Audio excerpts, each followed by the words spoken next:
Hello and welcome to a special episode of Przez Pryzmat, this time in English.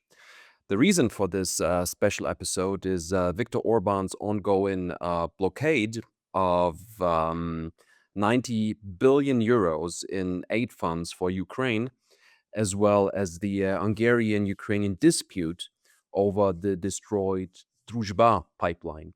All of this ahead of the Hungarian parliamentary elections on April 12th.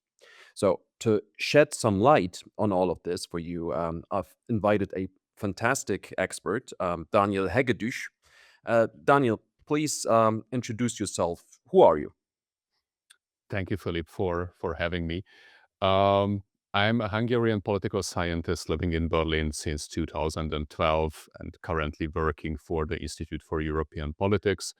And my main research topics are actually the connection between autocratization and foreign policy, with a particular focus on Central and Eastern Europe and my own home country.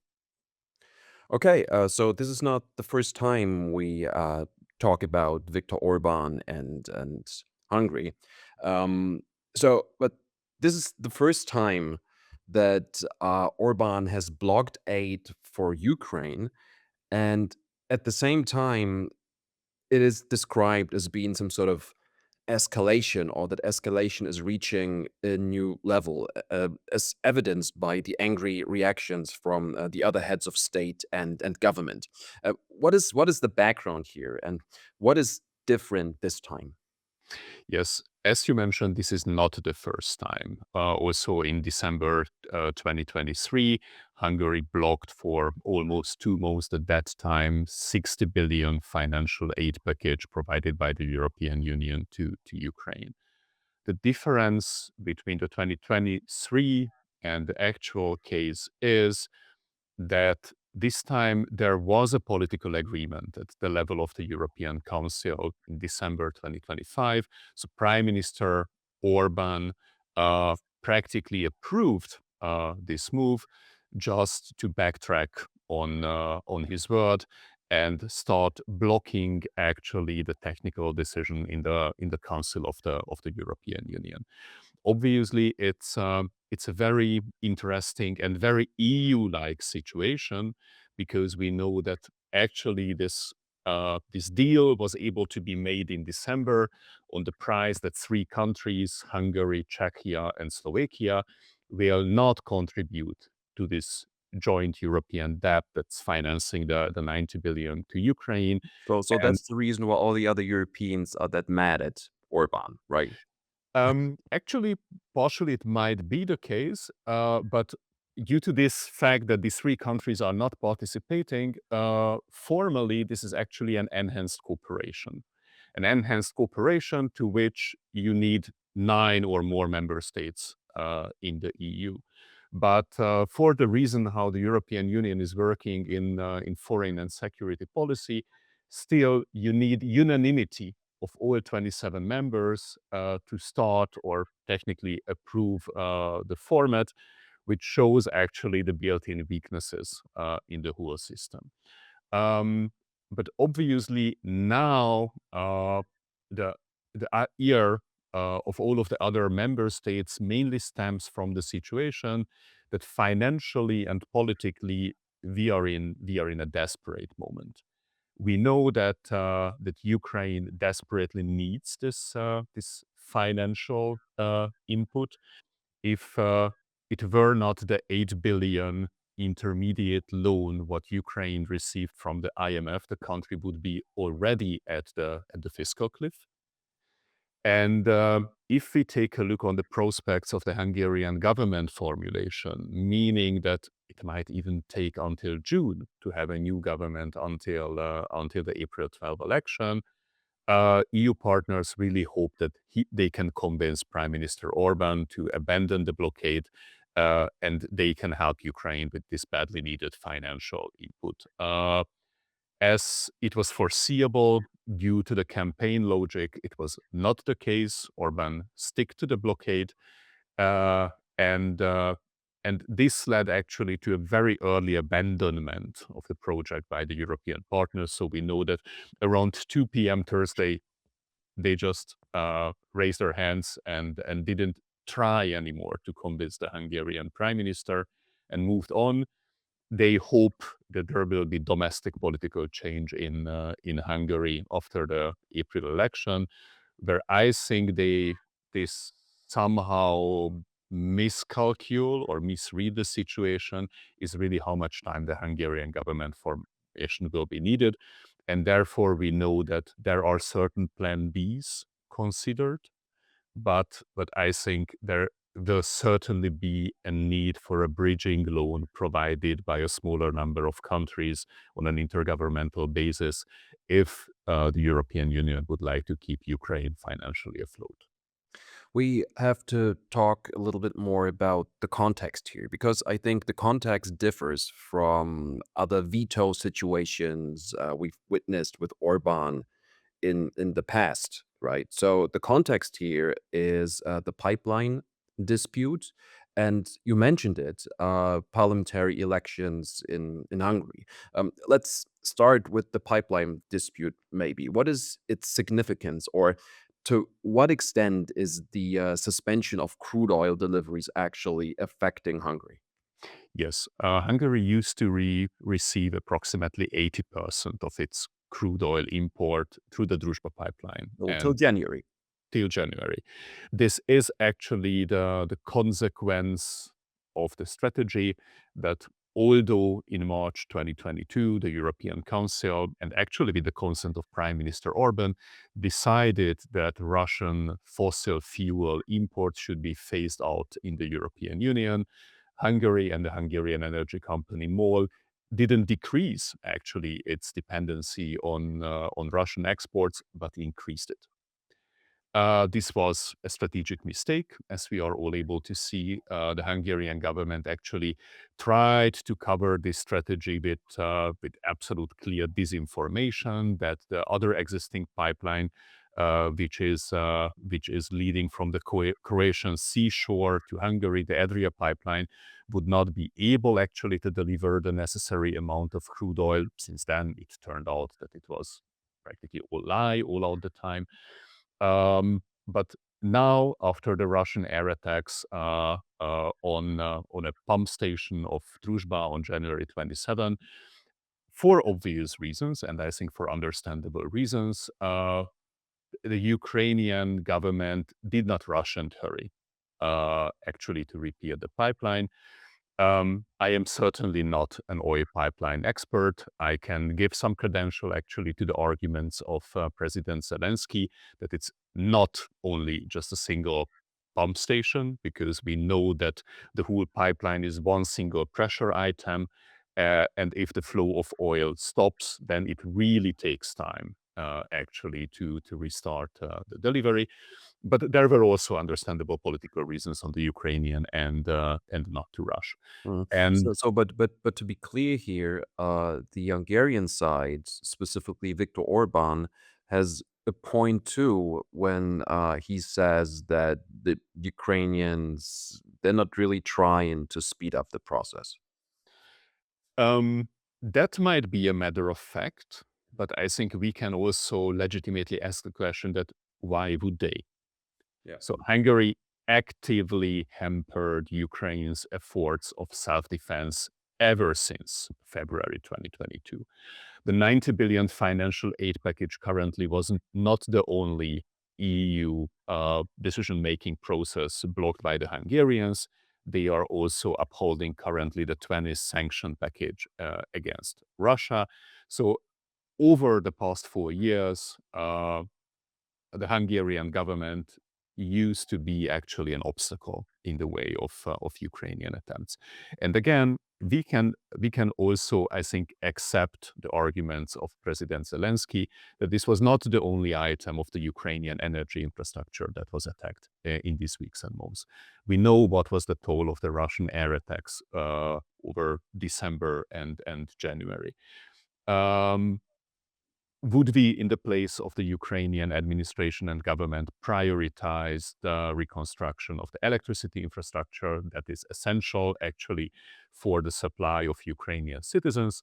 or would we rush to help actually that guy in Budapest who over the past 4 years with every potential means supported the strategic goals of Russia Mhm. in this war? Uh, and of course, the motivations are understandable, but we also, on the Ukrainian side, we must also underline that unfortunately, President Zelensky uh, was not always in control of his own communication and the Ukrainian moves. We know that a couple of days ago, there was a statement which could be interpreted and was actually exploited in the Hungarian propaganda media in a way as of President Zelensky threatened in person Prime Minister Orbán. And it was practically a gift in the campaign context Mhm. for the Hungarian government. He And talked he this is, talked about soldiers, right? yes, literally the statement was that he would pass the home address of that person who is blocking the 90 billion financial aid package to Ukraine. So pass over that address to his own soldiers. He So didn't mention the name Orban, though. yes, but I think this is a Yeah. pretty straightforward and simply to decode a message. And as you might be aware, I have a lot of understanding for the Ukrainian position, and I am very critical towards my own government. But I think I interpreted this message as a sort of threat, which is uh, certainly not the way how EU member states and strategic allies should communicate with each other. I think the reaction of the European Commission, which underlined that this is not the way how EU candidate countries communicate with the European Union, that was absolutely the right way to respond to this. But obviously, we are now stuck in a situation that Ukraine desperately needs the 90 billion. Meanwhile, actually, the sole and only campaign topic of the Hungarian governing party, Fidesz, is the conflict with Ukraine. Mhm. And the escalation after the communication and announcement of President Zelensky unfortunately very much favored Fidesz because it refocused the campaign communication from all of the domestic topics that were favorable to the opposition party, Respect and Freedom, TISA, strategic corruption, low economic growth, bad governance, desperate state of public services. So that focus was shifted to Ukraine, to the main topic of Fidesz. And I'm not stating that it's becoming a game changer. We don't see any significant changes in the numbers published in the polls, but it's more a home terrain when it comes to communication for Fidesz, and obviously now TISA needs to struggle more to to put the focus back to their Mhm. own topics. Mhm. I want to dig into the elections or the campaign with you, but before I do so, there is another development here, namely the detention of Yes. a Ukrainian cash in transit vehicle in Hungary. And we need at least briefly. We need to talk about this because the Guardian has just reported that one of the Ukrainians accompanying the convoy was administered a serum, a truth serum, or something like that, by the Hungarians, and this all sounds really dubious, scary, even. So, what is the story behind this? Yes, I think investigative reporters did an excellent job with uncovering the various particular details of that story. But in nutshell, a regular money transport from the Austrian Raiffeisenbank to the state-owned saving bank of Ukraine was practically hijacked by the Hungarian special forces on the territory of Hungary. Uh, Close to Budapest. very close to Budapest, and the convoy delivered somehow less than 100 million euro worth of cash in euros, US dollars, and gold coins. The seven employees or formerly employees of the Ukrainian financial institutions were arrested, detained, and then after 24 hours practically expelled from the territory of the country. But but the money and the gold remained in Budapest, and it's practically hijacked. Um, and this is actually the move, what we can clearly put in the category that that was a move of Hungarian intelligence services. And with that, actually, the toolkit and the measures of hybrid warfare entered both Ukrainian-Hungarian bilateral relationship and also the Hungarian election campaign. And here I also have to be very self-critical. This is a development I excluded even 2 or 3 weeks ago. This is not the first time that we have such exchange of hybrid measures between Hungary and Ukraine, because you might remember that uh, end of last year, there was a drone reconnaissance flight from Hungary that violated Ukrainian airspace. Although in that case, it was uncertain who was actually the actor behind that action. And I still consider that it could be, at least with the same chance, a Russian false flag operation that tried to fuel tensions between Kiev and Budapest than actually a very badly administered action of whatever Hungarian agency. But in this time, there is no doubt. So that was a Hungarian state measure, practically the use of force in a way against an absolutely legal and legitimate Ukrainian money transport. We can ask the questions, how could the Ukrainians to be so naive that they administered that transport through the territory of Hungary? Mhm. But that's unfortunately a lesson they learned, that it was potentially a very bad idea. But I repeat, this was not the first time that such transports took place in absolutely due form, uh, and this was also underlined by Raiffeisen itself. But yeah, this is where we are, unfortunately. And here the problem is that it will be very difficult to bring back from that ice cold level the bilateral relationship into anything constructive. There are certain forms of visual thinking. I talked to lots of diplomats from various EU member states over the past couple of days. And one could feel the hope that they believe that even if Orban wins, then when the rationale of the election campaign will be gone, he might be interested in an improvement of the bilateral relationship with Ukraine. Unfortunately, I am not as optimistic, because if we take a look on the situation and how Prime Minister Orban can remain in power, if for whatever reason there will be a significant change in the election dynamics and he will be able to win a free election, or a almost free election, then his main lesson learned will be that the only thing that worked was anti-Ukrainian mobilization. Why would he give up that topic right after the election?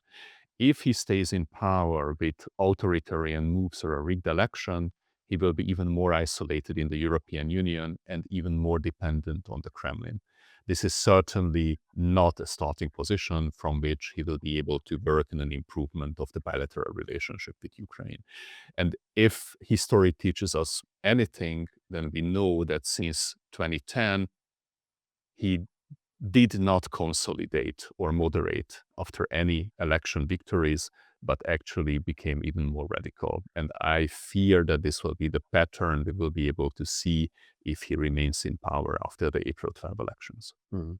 But this is not the first time, though, right? Already 4 years ago, there was an anti-Ukrainian campaign, or at least that was part of Orban's campaign. I was surprised by that, though. Maybe you can explain to us the differences between Orban's campaign 4 years ago and the campaign now. Yes, practically the 2022 election campaign of Fidesz was saved by the full-scale Russian invasion against Ukraine. And that after some unfortunate and potentially not well-prepared communication of that time opposition lead candidate Peter Markizaj, who didn't exclude that in an absolutely correct way from the perspective of international law and international politics, that he would not exclude that Hungary lives up to its existing commitments under NATO.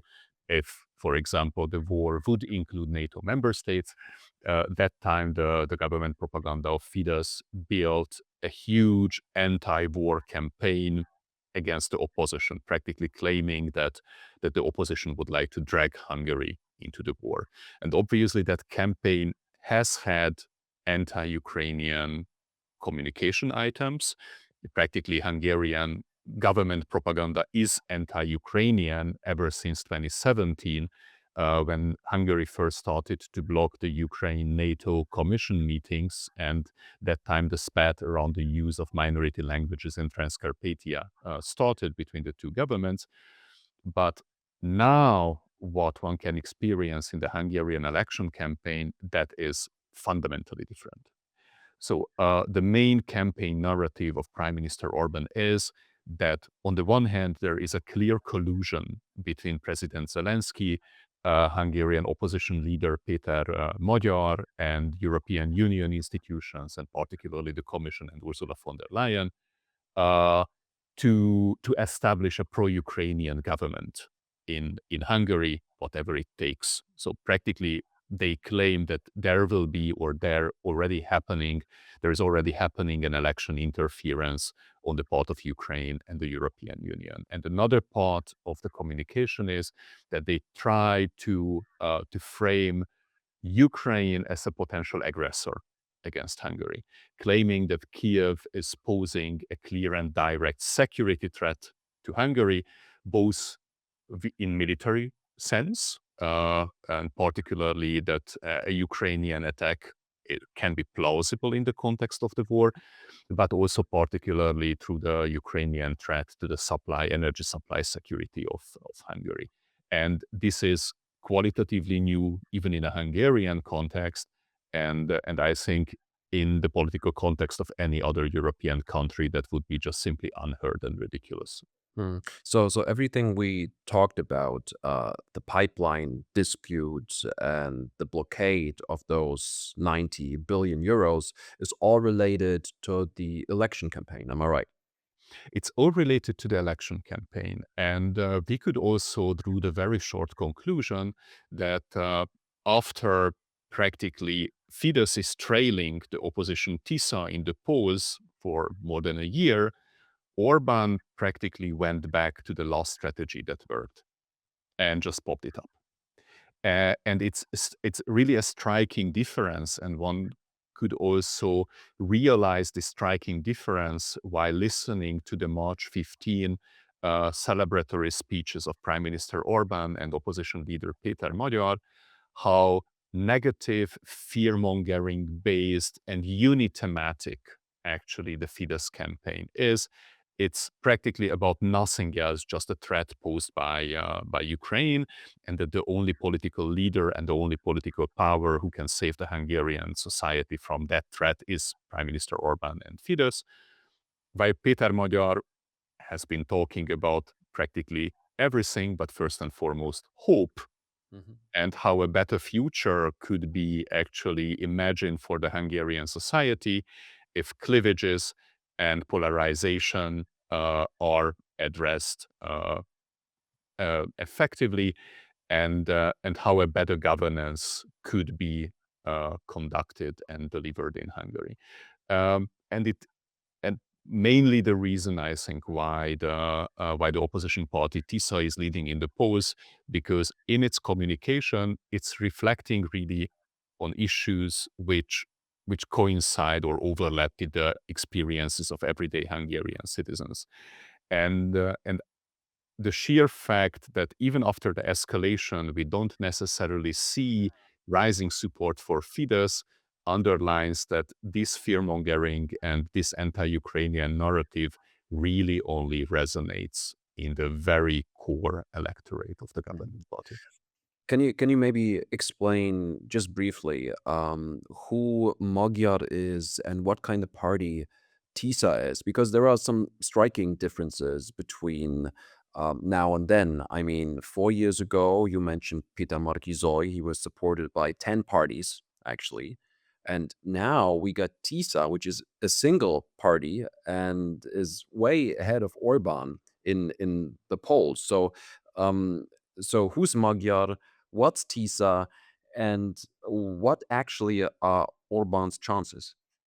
Um, yes, I think we can very briefly describe TISA as potentially the largest political innovation in the democratic political history of Hungary since the democratic transition.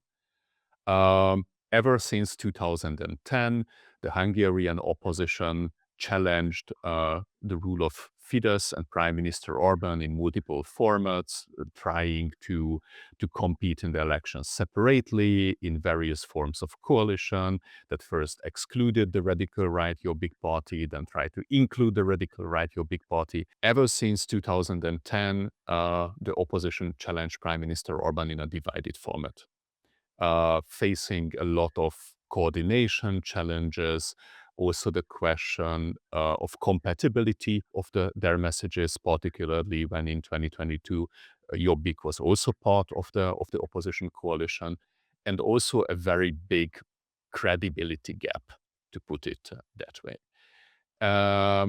And after TISA started early 2024, and after a very short period of time became very successful during the European parliamentary elections, it became also clear that first and foremost, TISA will cannibalize the other opposition parties.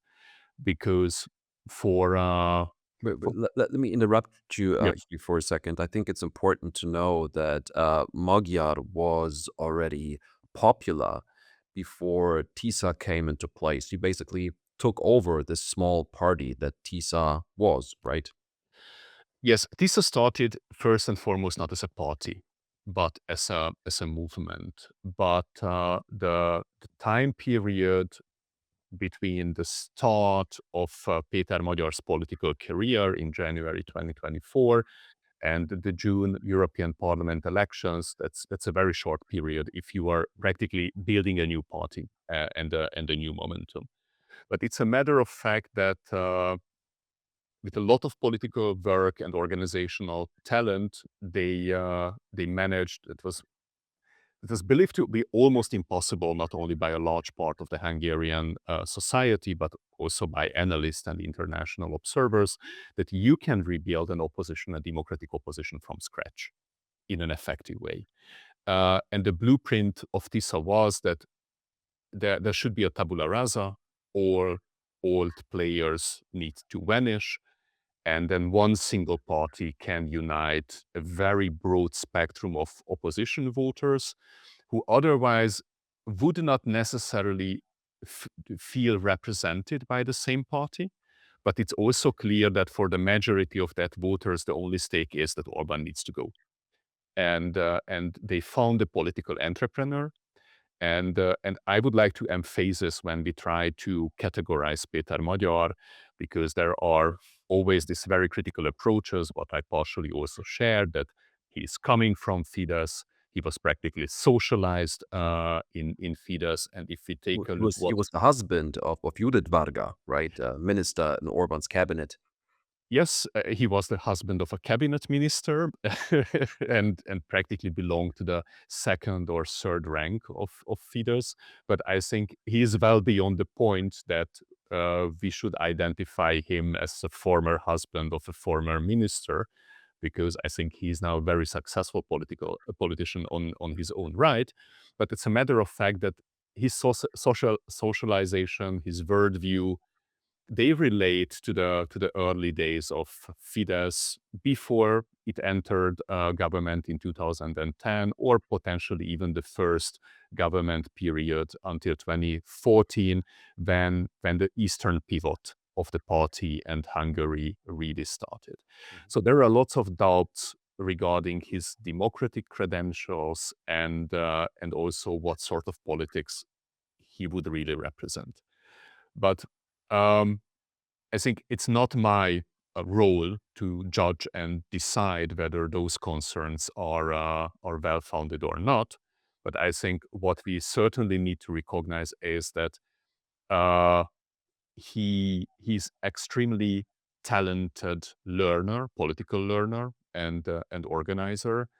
The way he left behind in personal development and political development over the past 2 years is deeply impressive.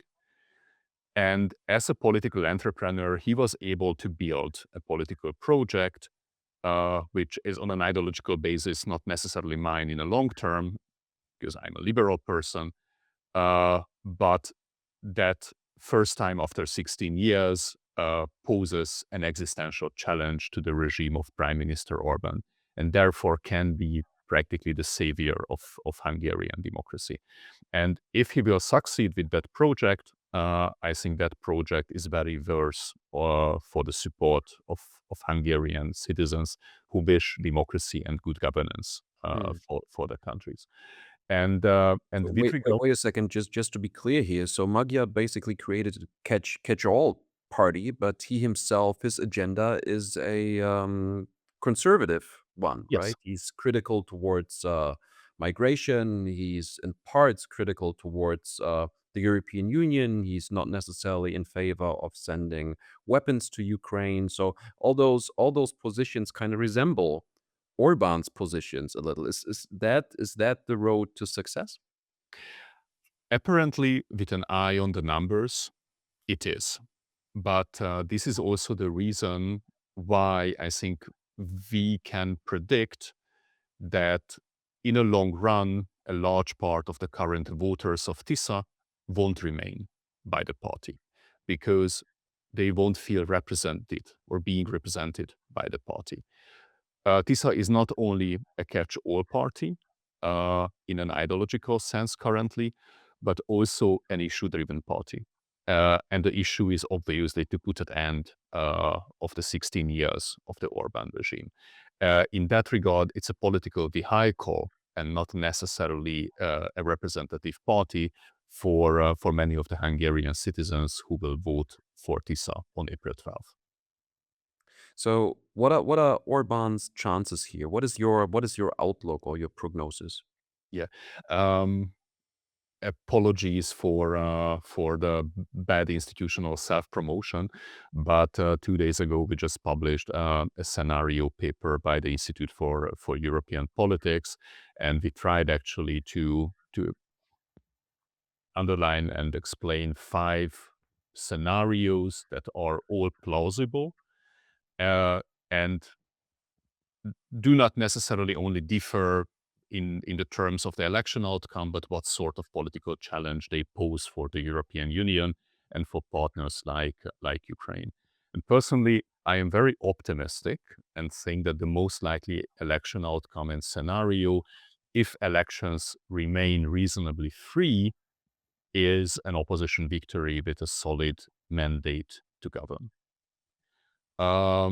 If there is another existing far right or radical right party currently in Hungary, or Homeland Mi Hazánk, if that party can clear the 5% threshold and the difference between TISA and Fidesz will remain moderate, then we can also imagine a situation when TISA will win the popular vote, but won't be able actually to gain a majority of the seat in the parliament.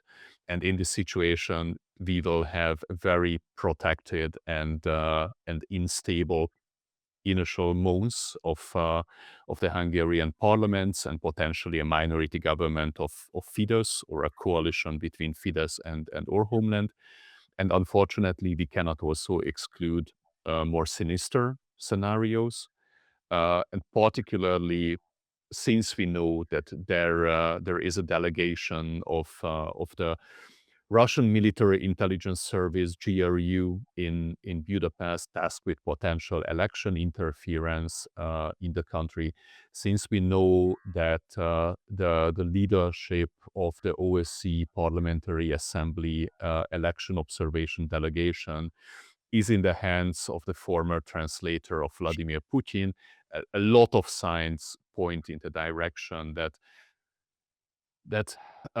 there might be a sort of election interference, and here I would like to underline that invited election interference on the part of Russia that can alter the election outcome, or Prime Minister Orbán himself might use authoritarian measures to remain in power. That would then pose a very significant institutional and political challenge for the European Union, aside of being an unprecedented situation, not only in the EU, but also in Hungary with regards to the deployment of authoritarian measures. And obviously, we cannot entirely exclude that the election is open and that Fidesz might able to win even under the conditions of a reasonably free elections. But with an eye on the polling data, that actually the lead of TISA is almost 9 percentage point or even more, to that, I think we would need to witness an almost complete breakdown of the campaign of Péter Magyar and the opposition, and a very significant shift in the campaign dynamics. And I think we are getting closer and closer to the election date that such a change could really and credibly happen. Okay. Thank you so much, Daniel, and thank you all for listening. I hope we've helped you understand the whole thing a little better. If you enjoyed it, please leave a like or subscribe here on YouTube or on Spotify. I hope to see you again in the next episode. Thank you. Thank you for having me.